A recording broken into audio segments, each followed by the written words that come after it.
यूं ही नहीं मैं बन जाता हूं। कुदरत के कोने कोने से खूबियां खोज लाता हूं। गुणवत्ता की गहराइयों का गोताखोर हूं मैं। यूं ही नहीं मैं रजनीगंधा बन जाता हूं। 150 डीएम मैं तो कह रहा हूं, एक डीएम का नाम बता दीजिए। 150 गिनवा दे तो मैं आप सब लोगों को कह दूं कि आप लोग बस 150 डीएम का नाम सुनिए। एक नहीं गिनवा पा रहे अजय वर्मा, तो क्या ये मान ले फेक नैरेटिव है, या फिर एग्जिट पोल के मुताबिक शायद नतीजे आ रहे हैं, इसीलिए प्लॉट तैयार किया जा रहा है कि कल दोपहर के बाद बोलना क्या है। तो इसको फेक नैरेटिव को मानने की जरूरत है क्या? क्या इस देश में गृह मंत्री के यहां से डीएम को फोन जाएगा, ये छुपा रहेगा? डीएम के फोन पर नंबर नहीं आएगा, कहां से आया है? क्या 150 डीएम ऐसे होंगे जो किसी दबाव के बारे में बाहर आकर प्रेस कॉन्फ्रेंस नहीं करेंगे? ये इस समय शर्मनाक है कि एक पार्टी जिसने इतने लंबे समय तक देश पर शासन किया है, उसके इस समय के जो मीडिया इंचार्ज है, जिन्होंने पूरे उस परिवार को अल्ट्रा सोशलिस्ट और अल्ट्रा लेफ्टिस्टों के ग्रिप में ला के रखा हुआ है, जिनके विरुद्ध कांग्रेस में ही प्रतिशोध, कांग्रेस में ही उनके विरुद्ध जो है आक्रोश है कि आदमी हटना चाहिए। आपकी पार्टी अगर हार जाएगी, उसके बाद आपका पद नहीं रहना है, तो आप इस प्रकार से पूरे सिस्टम को आप उनके इतना ही ना, पहले से आप देखिए ना, सब बोल रहे हैं निवर्तमान गृह मंत्री। यह कितना शर्मनाक विषय है। निवर्तमान गृह मंत्री, निवर्तमान प्रधानमंत्री, ये इस प्रकार का विषय। देखिए कांग्रेस पार्टी इस समय, पहले तो एक प्राइम मिनिस्टर ने जो कहा, एक छोटी चीजें होती थी जिसको हम लोग लुटियंस का, इलीट लुटियंस बोलते थे। अब उसमें कुछ एनजीओ वाले थे, बाद में पत्रकार मिल गए, फिर धीरे धीरे कांग्रेस मिल गई।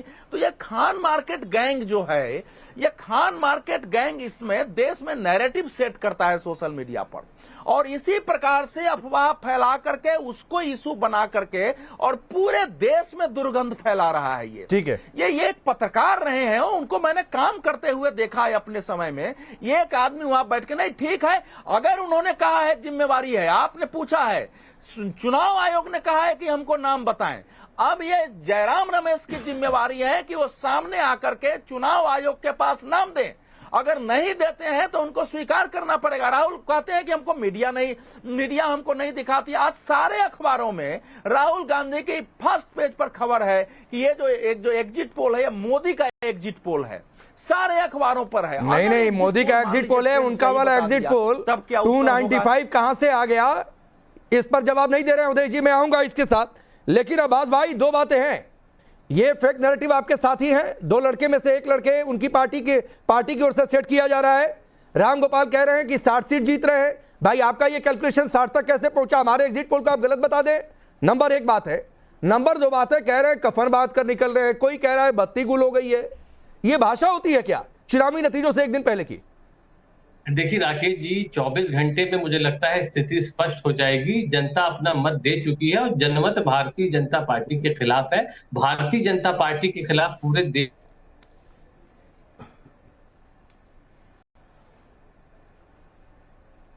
आवाज आ रही है बस भाई? आवाज डाउन कर देंगे इनकी। अरे डाउन नहीं किया भाई, नेटवर्क भी गड़बड़ होता है। अजय वर्मा जी, अब्बास भाई जहां बैठे हैं वहां पर नेटवर्क ठीक नहीं है, तो हर बार आवाज डाउन नहीं होती है। अब सुनिए, अब्बास भाई तो आ गए हैं। सिपाही अगर सो गए तो सियासत के साथ वतन बेच देंगे, देश बेच देंगे। के साथ नेटवर्क इशू था, अब मुझे लगता है नेटवर्क में समस्या नहीं आएगी। मैं शर्म भी करो अजय वर्मा, सारे टेलीविजन चैनल पर आप बैठते हैं, किसी भी एग्जिट पोल का सवाल नहीं है। अब देखिए एक सेकंड, बोलिए। देखिए राकेश जी, आप कोई भी एग्जिट पोल उठा ले, चाहे आपका उसका 4.5 लाख का सैंपल साइज, ये तमाम एग्जिट पोल हो 4 से 6 लाख के बीच में उनका सैंपल साइज है। और हमारे देश में जो पोलिंग बूथ थे उनकी संख्या 12 लाख थी उस चुनाव में। तो आप देखिए जो सैंपल साइज है, 2 पोलिंग बूथ में से एक व्यक्ति से पूछा गया है। तो निश्चित रूप से राकेश भाई, मैं ये पूछ रहा हूँ कि आपने ये कैसे तय कर लिया कि जनादेश बीजेपी के खिलाफ है, आप ही के पक्ष में है? राम गोपाल जी ने कैसे तय कर लिया कि 60 ही सीट आ रही है? मैं उसी पे आ रहा था राकेश भाई। 4.25 लाख को अगर आप 543 लोकसभा सीटों में, अरे हमारा छोड़ दीजिए, आप अपना बताइए, छोड़ दीजिए हमारा, अपना बताइए। मैं उसी पे आ रहा हूँ। समाजवादी पार्टी ने उत्तर प्रदेश में 4 से 5,000 व्यक्तियों से प्रति लोकसभा बात करी है और उसके आधार पर ही हम ये बात अरे तो अब्बास भाई, एक बच्चा भी समझ जाएगा कि अगर किसी पार्टी का नेता जाकर किसी आदमी से पूछेगा कि भैया किसको वोट दिए, वो तो कहेगा कि साहब हाथ जोड़कर कहेगा आपको ही दिया है।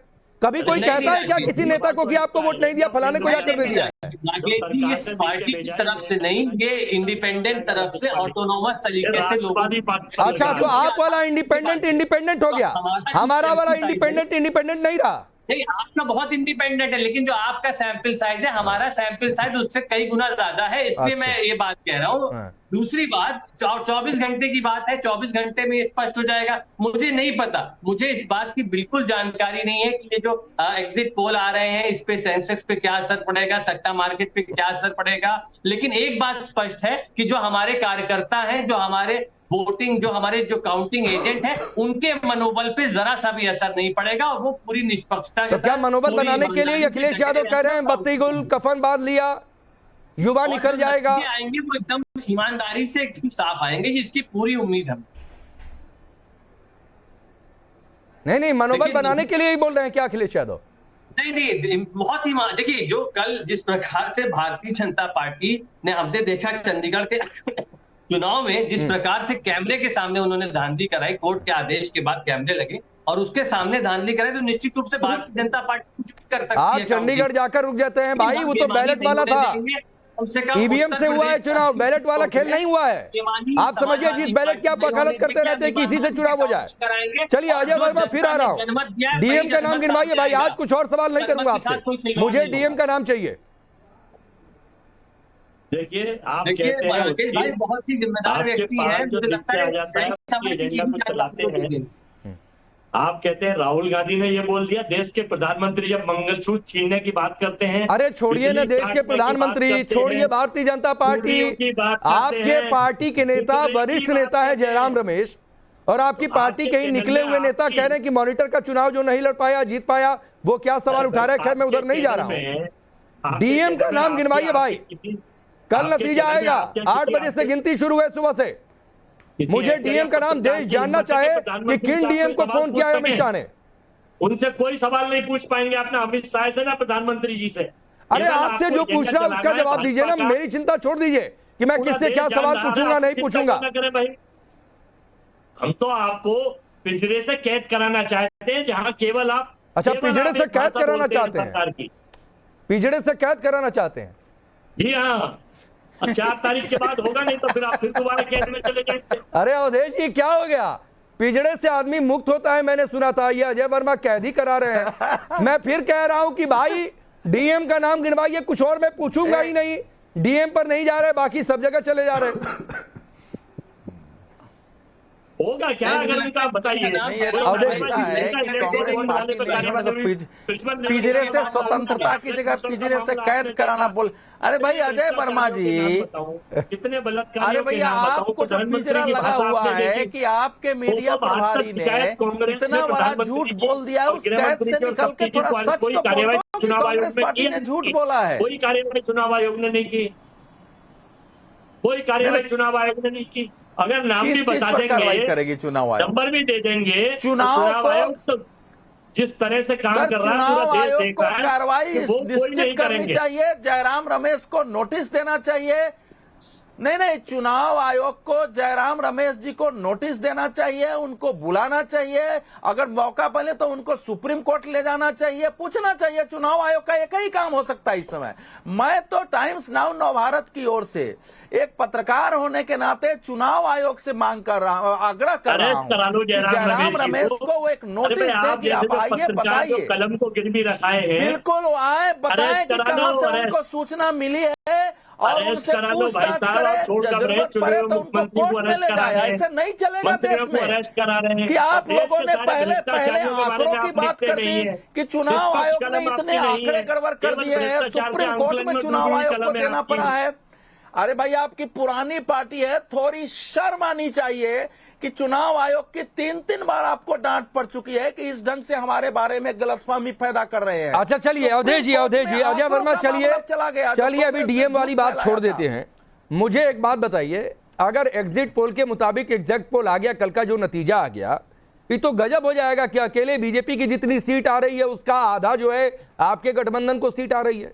क्या कहेंगे जनता के पास? टकाटक खटाखट फटाफट पता नहीं क्या कहे थे, टकाटक सीटों की लाइन लगी है, राहुल गांधी कह रहे थे।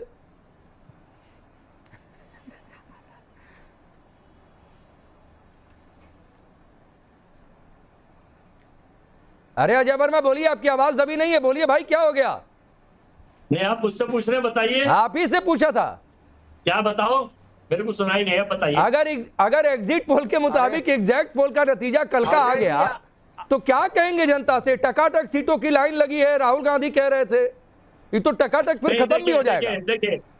देखिए राष्ट्रवादी पत्रकार महोदय, हम आपको ये बताना चाहते हैं कि कल ये रिजल्ट जो मैनिपुलेटेड लिख के रिजल्ट दिए गए थे, जो एग्जिट पोल दिए गए हैं, कल सब साफ हो जाएगा। सरकार हमारी बनने जाएगी 300 प्लस। नहीं बनेगी तो जनता का जनादेश स्वीकार करेंगे, विपक्ष में बैठे तब तो सारी बात आपकी झूठी। अच्छा चलिए बोलिए, कल अगर बीजेपी सरकार बना ली तो आप मानेंगे ना कि जितनी चुनावी रैलियों में आप लोगों ने कहा सब झूठ कहा, जयराम रमेश ने कहा झूठ कहा, जनता ने खारिज कर दिया, मानेंगे ना? हम ये जांच करेंगे कि इजराइल और पेगासस का और ईवीएम का सेटअप क्या है, हम इसकी जांच में लगेंगे। अच्छा जांच में लगेंगे। चलिए प्रत्युष भाई कह रहे हैं जांच करेंगे, पता नहीं क्या जांच करेंगे। ये जो खान मार्केट गैंग है, प्रत्युष भाई रुक जाइए, अवधेश जी प्रत्युष जी, पत्रकारों का गैंग है जो कलम के सिपाही टिके हुए हैं और पेड लोग हैं। मैं राकेश भाई आपको ये बता रहा हूँ। अजय जी प्लीज